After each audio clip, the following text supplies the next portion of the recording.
9, she shaves the side of her head. You were there when it happened. Yes. Describe that whole situation.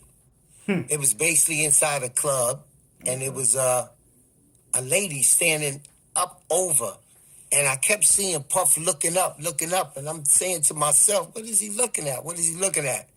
And then I think he had somebody, one of his assistants, say something to the lady. And then he told Cassie, yo, you gonna get that haircut right there. You gonna get that. And Cassie was just like, okay, Pop. You know what I'm saying? She used to call Puff Pop.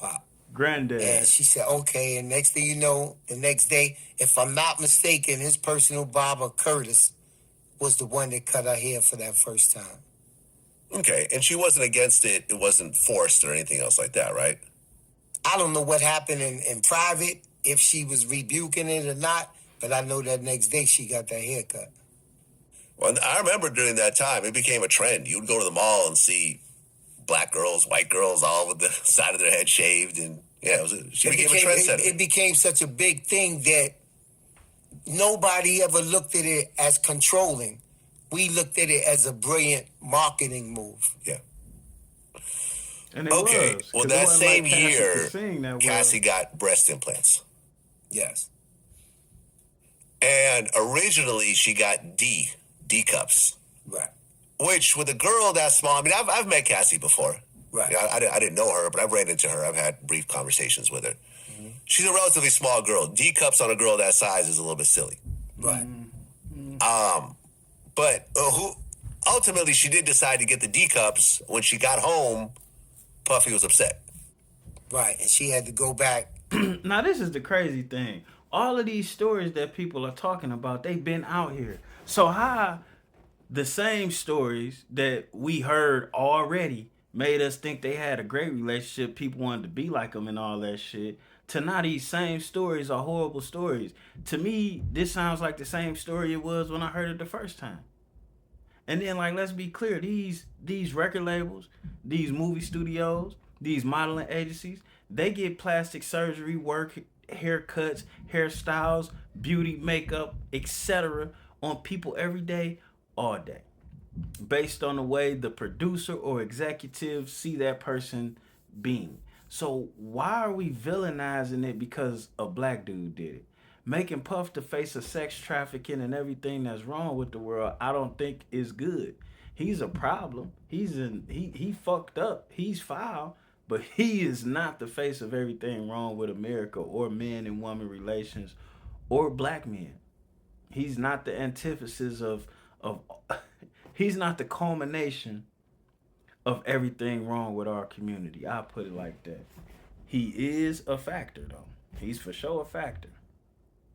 Get C cups. Okay. I remember that specifically because she had to wear things where she couldn't pick up stuff. So I used to have to help out the car and pick up her bags and things like that because she was wrapped up. Okay, but when he told her go back and get them redone, was she upset? I didn't know. I didn't know if not, because my job was she just went back. I didn't have that conversation of whether she was upset. How long after the first breast job did she go back and get the second? If I want to, don't hold me to it. It was so long ago for that, but I would say a couple of weeks. I think that she was almost like a crash dummy for Diddy, where he would just have her do stuff. And yes. I felt that way because she was a child. She was a kid. She was manipulated, and she was a child. She was a kid the whole time. She was a child. She was a kid the whole time. How is all of this just a problem? Hey, baby. How is all this just a problem now? This is what bothers me about all that stuff. These guys like yo. Hello. Hello. Okay. Can Daddy finish? Can I finish? Can I finish?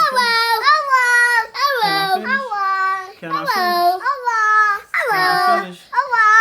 Can I finish? Can I finish? Can I finish? Young lady? Yes, son. Okay. I mean, of course she was a kid. Why didn't nobody say nothing beforehand? You know what I'm saying? And then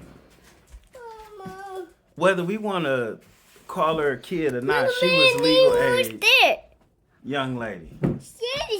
Son, we gonna get back to this. I apologize for that. I really do. But that's how you know it's real. Anyways, back to the topic. That was a young lady, young woman we was talking about. Now, being the father of two daughters, I know these guys like to be like, well, I got daughters, you know? So that mean, I guess, you supposed to change how you are. When really, you should be a decent man as far as women goes, whether you got daughters or not. And being the father of two daughters, there's certain things I teach my daughters from the age that they are now. For an example, you can't hand my daughter something and she just eats it or takes it. To be honest with you, you can't hand my daughter something without her looking at what's in your hand.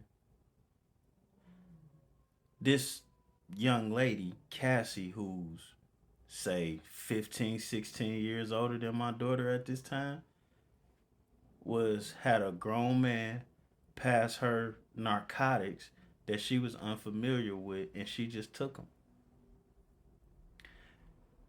You get where and this is a young lady with a father.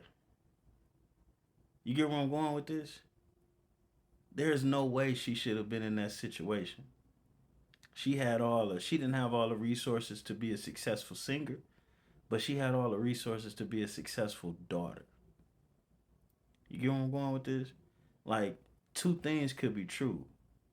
It can be very well true that Puffy is a devil, horrible motherfucker. And it can also be true that she made a choice to be with this guy. And it can also be true that that motherfucker that was just talking watched all this shit go on and knew it was wrong and did not care until it paid him to care.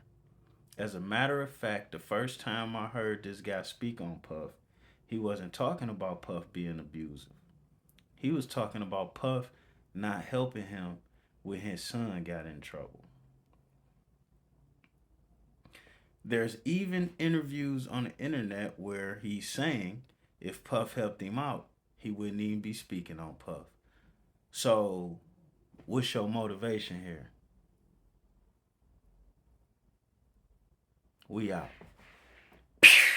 Oh, young ladies, if you're not willing to be caught up in a fueled drug filled relationship, when a man offers you drugs or he's doing drugs, you should let that be your last time being around him. That's just good advice from somebody trying to be nice. And we out.